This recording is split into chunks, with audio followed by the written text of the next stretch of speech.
Hari Om. Let's discuss chapter 11 of Bhagavad Gita today. The chapter 7, 8, 9 and 10, Shri Krishna has talked about the objects in the cosmos, objects outside of me. Now what he has done is he's shown Arjuna many different forms of energies in the universe. He's shown him many different qualities of the mother nature. He's shown him some fantastic objects like oceans, like these different energies, like these plants, like this animal kingdom. And Shri Krishna is saying, I am in these different vibhutis, these special expressions of energy and wisdom. And I am in every object. So Arjuna is very confused. He says, look, Shri Krishna, you have confused me a lot. I really don't know who you are. You say you are in this little bird as prana. You say you are in me as mind.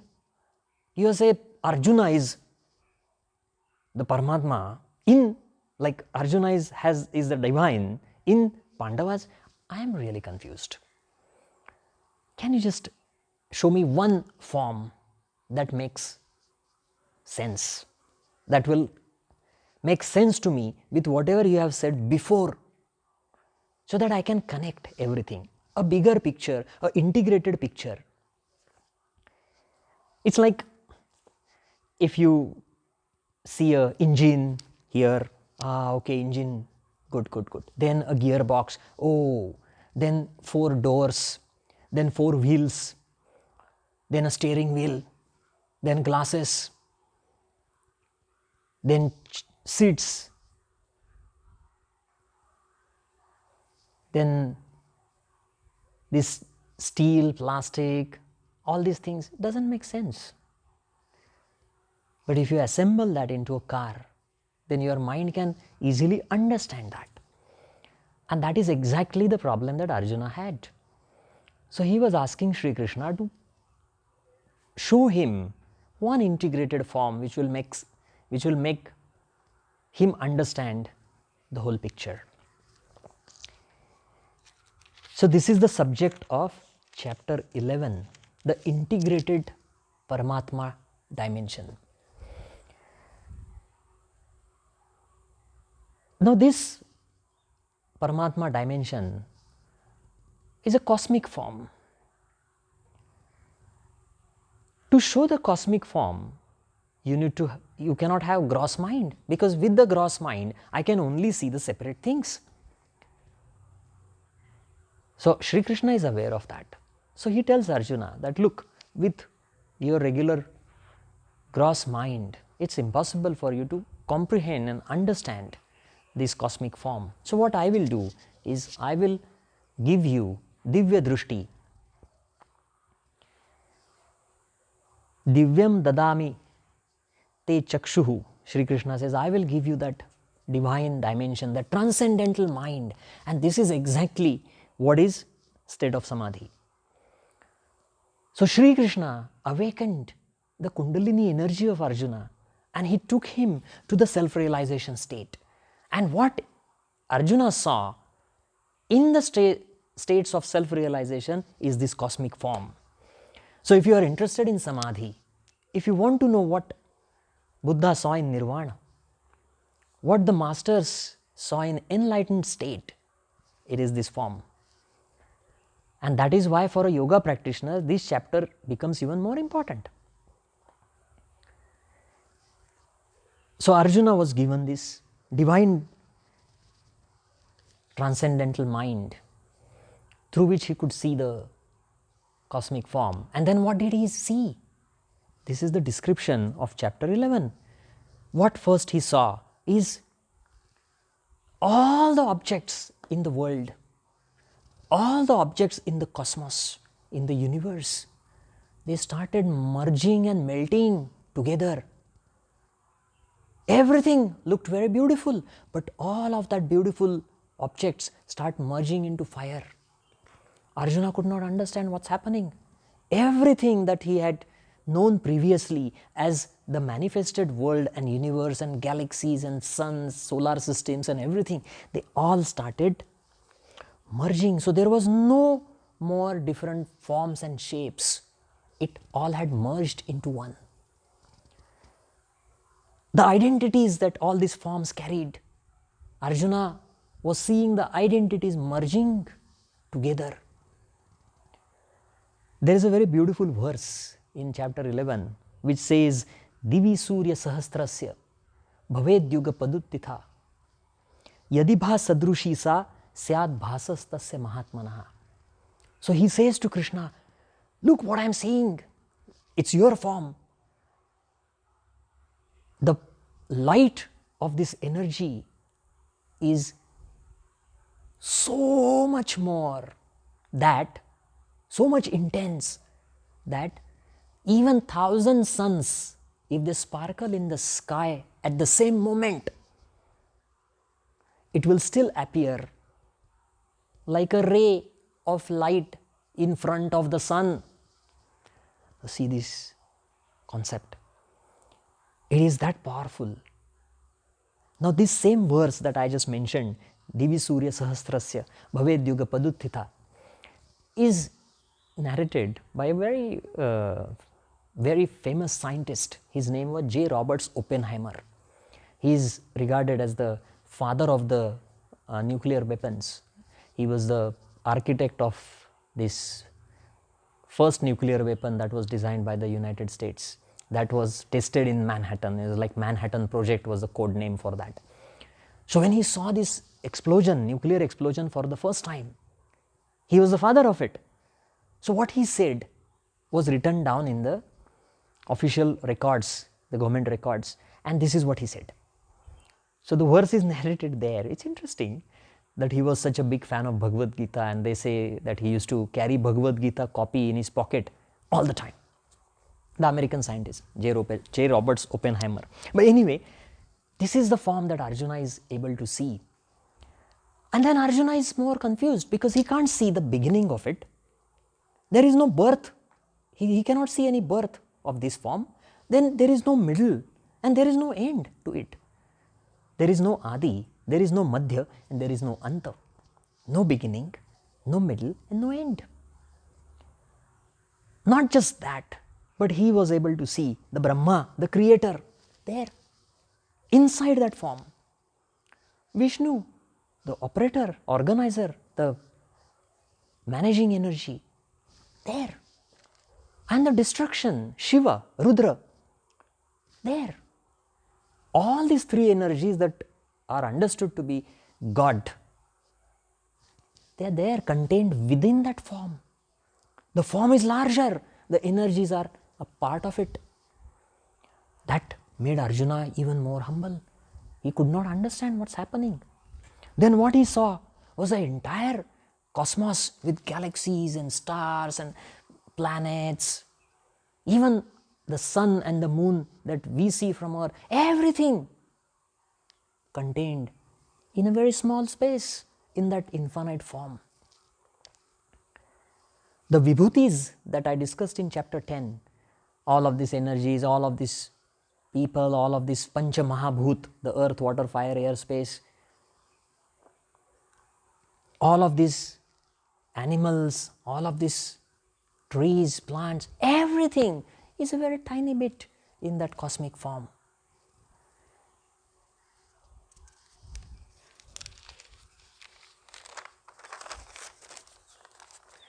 Then what Arjuna saw was something that started making him panic a bit. What he saw was people dying in one of the big mouths in this cosmic form. The cosmic form had infinite mouths, and one of the mouths, all of these animals, all of these human beings, everything, they were entering and dying, getting killed in that intense energy of fire. And that scared him because he saw these Kauravas. He saw some of his own people He saw his guru there. He saw Bhishmacharya, the great grandfather who Arjuna was attached to. They were dying. So he was very, very confused. And he didn't know, why is this happening? But at the same time, from the other mouth, he saw the birth. It was confusing for him. The death was there. The life was also there, and the birth was also there. So he could not really figure out the time. The great people who lived in the past, they were still there. The people who were present in the world, they were there. And the people who were not born in today's world, but they were there in that form. The Vibhutis, the great people who represent the divine dimension slightly more than the common people. In chapter 10 we discussed it. Great scientists, great people who brought transformation to other human society, who brought great values to human society, the great emperors and rulers who established rules of law. They are Vibhutis. They are special. They have special energies, bit more than the common person. They were all there. So Arjuna could not really understand, is the time existent or is the time non-existent? Then as far as the space was concerned, the space was just contained within that form, and there was nothing beyond, because the idea of beyond is connected with space or time, but space or time both were contained within that form. And this is exactly what the particle which created the entire universe as per Big Bang theory says. The small particle that came into existence, the space and time is contained within that particle. The entire galaxies and all of these objects in the mother nature, including everything on earth, was contained in that smallest particle.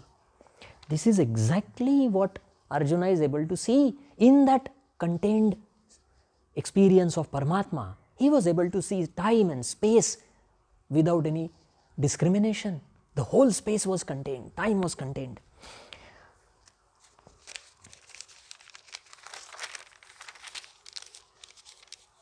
Now look, if you think of this form, it was too intense. It was not something that Arjuna was comfortable with, because everything that he had understood in his life broke down there. There was no law of physics there. There was no understanding of time and space concept there. There was no relations that existed there. It was so intense, the energy was so intense that he could not take it, and he got scared. He started shaking. He could not understand what is happening, and he didn't want to see that. It was too much, too strong. Think of a black hole. What happens in black hole? The suns, like our sun, they are eaten by the black hole within a matter of few hours. That's the intense energy, the cosmic energy. And Arjuna was seeing that energy. So naturally, he got very scared.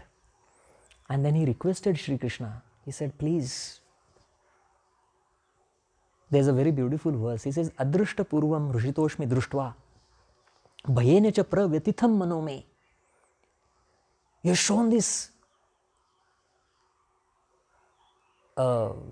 unique kind of dimension to me.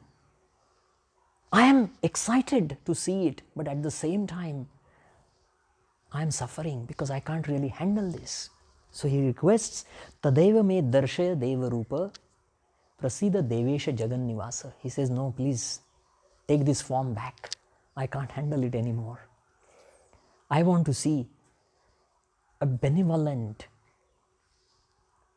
loving, kind friend in you.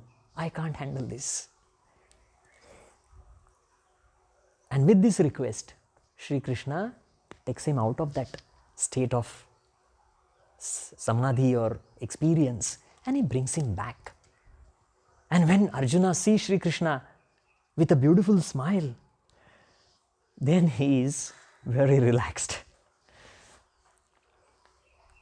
Now see, this cosmic form to a mild human dimension full of compassion and love. But that compassion and love of Sri Krishna, that unconditional love of Sri Krishna had this knowledge behind it, had this wisdom behind it. The compassion and unconditional love without this understanding is not going to give you anything. And that subject is the subject of chapter 12. So chapter 12 comes after this, and that is Bhakti Yoga chapter. People talk of devotion, prayer, God, kindness and compassion. I am setting up a background for that. The background of the God's compassion and unconditional love comes with this wisdom. So if you really look at this chapter 11, what can you understand? Sri Krishna showed him one man or one body, and that body contained everything. Every object that you see is a part of that body. If you look at the earth, we divide the earth. Oh, this is different continent, that is different continent. Oh, this is different country, that is different country. When we look at oceans, we divide them. Ah, okay, this is Atlantic. Oh, this is Pacific. Oh, this is Indian Ocean. If we look at people, we discriminate. Oh, this is white man. Oh, this is dark man. Oh, this is rich man. This is poor man. Oh, this is wise, studied, well-studied man. Oh, this is, he doesn't know even to read or write, illiterate man. We divide. Everywhere we divide. And look what Sri Krishna is showing. He is showing integration. And that is connection. That is what is the meaning of word yoga, to connect. If you just look at your body, how many cells are there? Billions. How many neurons in your brain? Billions of neurons. What is billion? 1 billion is 1,000 million. What is 1 million?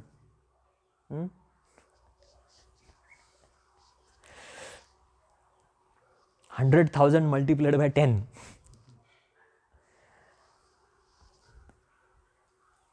There are different cells, different organs, different limbs of your body. How do they work together? I'll give you some interesting example. I talked about a serious subject, so I give you a little interesting example. You are walking on the street and you see an advertisement outside the shop about the chocolate that you like. And that chocolate is on special. It says buy one, get two free. So who see that board? It's your eyes. Then when your eyes see that, your legs start walking there. Your eyes don't walk, your legs walk. When you go inside, you pick up not just one, but maybe 2 or maybe 5. 5 and 10 free. Then hands pick it up. Your legs don't pick it up. You come to the counter, your credit card pays the money. Your eyes, legs, hands don't. When you purchase that and you eat one, your tongue tests it. Eyes don't get to test, legs don't get to test, hands don't get to test, your tongue is tasting it. When your tongue tastes, it doesn't keep it for long, 30 seconds. If you are really craving, then maybe 5 seconds only, and then goes in. So tongue enjoys it, but doesn't keep it, goes into your tummy. The tummy keeps it for some time, but the tummy doesn't taste it. If you eat too much, the tummy gets upset. Tummy has nothing to do with what is your taste and all these things. But whatever it is, who is happy with every action? It's me. I see, but I say, I am seeing it. Legs walk, but I say, I am walking. Your hands pick it up, you say, I am picking it up. Your credit card and your bank account is paying, you say, I am paying. Your tongue is tasting, you say, I am tasting. You eat, your stomach is getting food, you say, I am eating. This is integrated idea of me. Every organ in your body is dependent on every other cell. If one cell in your body is sick, everything in your body is affected, influenced. A person with diabetes, little sugar high, the sugar high affects everything. One day I eat little bit more, it affects everything. I don't sleep one day, affects everything. We have to see our body as an integrated system. We cannot just say, oh, I have headache, so I take Disprin, aspirin, and I am fine. No, it's an integrated system. You have to understand. If your head, there is a pain, something wrong in your mind, something wrong in your digestion, something wrong in your breathing, something wrong in your heart, because everything is interconnected. If you look at a forest, it's interconnected. It's an integrated picture. The lion is equally important in the forest. The deers are equally important in the forest. The little rabbits and little rats, they are equally important in the forest. The plants, every different type of plant is important in the forest. If the lions go down, the antelopes and the animals that eat grass increase. If they increase in number, then the vegetation, the greenery goes down because they eat everything. To keep that on check, the tiger and lion is important. If there are too many antelopes, tigers grow in number. If there are more tigers, then they'll need more food. So they kill more antelopes. The antelope number goes down. As the antelope number goes down, tiger and lion number also goes down. Look, I have just given you one little example. Like a forest is one body, the society is also one body. The human society is also one. Humanity. Yoga has said, Vasudhaiva Kutumbakam. Vasudha, the whole earth is one family, just not society. Everything on the earth is one family. And because we are not treating this as one family, we are all paying the price.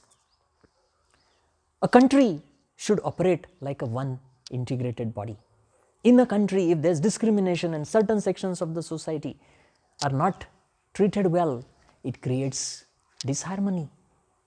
That will influence every other person. If I think that I will be safe in this beautiful place and I have such big walls and security systems and everything, that's not going to work unless people around me